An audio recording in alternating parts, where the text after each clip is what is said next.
A family moves out of San Diego to the East County for a better life and better education for their daughter. Instead, they say she ended up in the hospital, a victim of bullying. Our Team 10 investigator Adam Rakusin spoke with the parents of both girls who feel the school has not created an environment where they feel cared for and emotionally safe. And his eyes, pet his eye with the palm of the hand. All horses love that.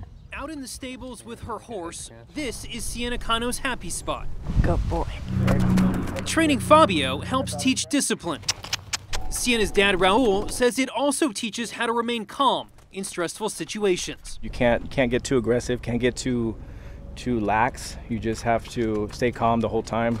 A coping mechanism she needs. She says she's the victim of a bully. And she would call me names, and she'd follow me around during lunch saying I'm a beaver, buck-teeth girl, call me all these mean, bad words. Sienna's a 6th grader at Oak Grove Middle in Jamul.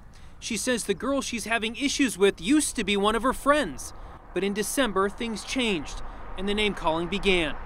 Her parents say it continued for months, and at times involved multiple people. Mad, sad.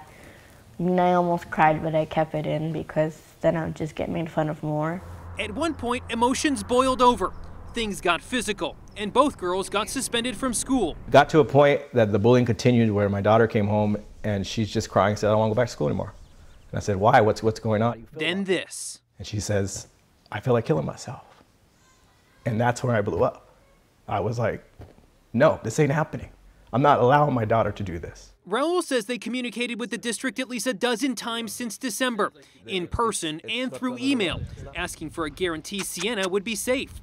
Raul concedes some measures were put in place, but the emotional turmoil continued. They had my daughter followed around by a teacher, and we asked them, why are you following her around? She didn't do anything. You should be following that girl and the group of girls. Not so fast, the other mom told me over the phone. She says her daughter is not a bully. She's also a victim, coming home from school in tears. This mom says there was name-calling back and forth and it escalated.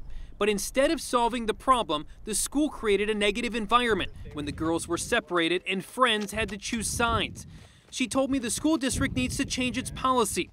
It's the same sentiment Sienna's dad shared with me. I want to make a difference. I want to change something. And this has been very emotional, talking to two sets of parents whose daughters are both suffering. And with bullying, it's rarely ever black and white.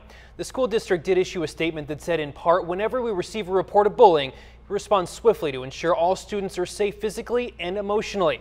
Our schools have several programs in place to combat bullying and resolve conflicts. So what is the district going to do to try and resolve not only this conflict, but future cases like this? Well, they say, that they do have plans in this, and they handed me the student safety and discipline document. They also sent me to a link on the school board's policy. It's a very long document that walks you through different steps like reporting and discipline. So they say, they have these things outlined. It's out there for people. We'll have to see if it plays out with future students. Hopefully they can find resolution. And parents are talking. That's the good thing. And parents are talking from what we heard. That's the key. Nice step.